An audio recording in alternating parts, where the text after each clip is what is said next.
Coronavirus, comment se passent les tests et le tracing chez les personnes en rupture de logement? Dans ce contexte de pandémie, le cadre de vie des personnes précarisées en rupture de logement a rendu les choses encore plus compliquées qu'avant la crise. L'Association Médecins du Monde s'est rendue au SAMU social de Woluwe-Saint-Lambert à Bruxelles pour proposer des tests de dépistage aux résidents. Nous les avons suivis pour la cause et nous avons notamment fait la rencontre de Khadija. Elle est séparée de son conjoint et vit depuis 3 ans, avec ses 3 jeunes enfants, dans une seule pièce du SAMU social. Elle explique les difficultés du quotidien en période de confinement. C'est vraiment compliqué, car on ne peut pas sortir du centre et on doit rester dans notre chambre. On a juste le droit d'aller chercher notre nourriture, puis revenir au plus vite, pour éviter d'entrer en contact avec d'autres personnes. L'un des enfants nous raconte qu'il a lui aussi bien compris les consignes. Il faut souvent se laver les mains, bien nettoyer la chambre et rester à 1 m 50 des autres personnes. 123 sans-abri répartis en 38 familles vivent dans ce SAMU social, où les mesures d'hygiène de base sont difficiles à appliquer. Mais pour le directeur des opérations de Médecins du Monde Belgique, Alexis Andry, cette crise révèle aussi de grosses lacunes en termes d'accès à la santé ou à des logements dignes. Ces moments très parlants devraient nous inspirer pour l'avenir. Voilà pourquoi l'association a décidé de proposer ses services, notamment en testant ces familles précarisées, afin de pouvoir les tracer et agir au besoin. Virginie Lamène est l'un des médecins bénévoles. Elle explique comment elle procède. On introduit une petite brosse assez loin dans le nez pour voir si le virus est présent. On peut aussi faire le test par la gorge, c'est mieux toléré notamment par les enfants.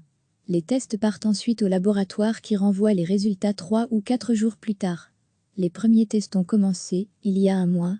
La première semaine, 20% des personnes étaient déclarées positives au coronavirus.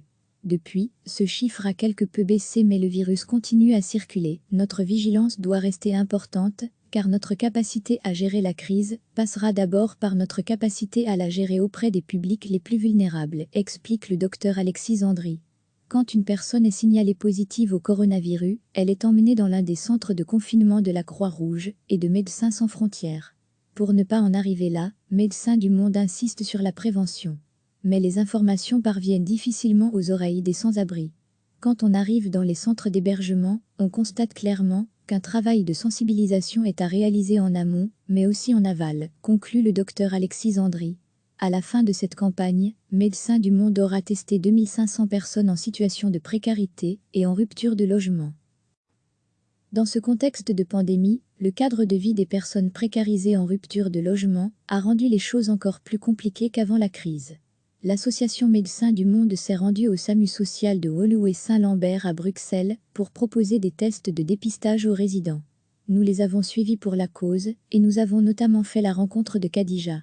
Elle est séparée de son conjoint et vit depuis 3 ans, avec ses 3 jeunes enfants, dans une seule pièce du SAMU social.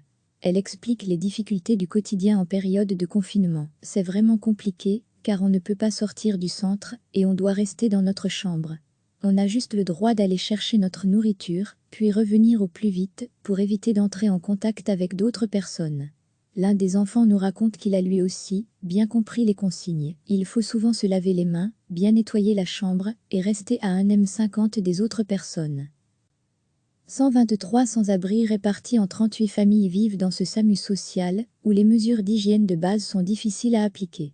Mais pour le directeur des opérations de Médecins du Monde Belgique, Alexis Andry, cette crise révèle aussi de grosses lacunes en termes d'accès à la santé ou à des logements dignes. Ces moments très parlants devraient nous inspirer pour l'avenir. Voilà pourquoi l'association a décidé de proposer ses services, notamment en testant ces familles précarisées, afin de pouvoir les tracer et agir au besoin. Virginie Lamène est l'un des médecins bénévoles. Elle explique comment elle procède. On introduit une petite brosse assez loin dans le nez pour voir si le virus est présent. On peut aussi faire le test par la gorge, c'est mieux toléré notamment par les enfants. Les tests partent ensuite au laboratoire qui renvoie les résultats 3 ou 4 jours plus tard. Les premiers tests ont commencé il y a un mois. La première semaine, 20% des personnes étaient déclarées positives au coronavirus.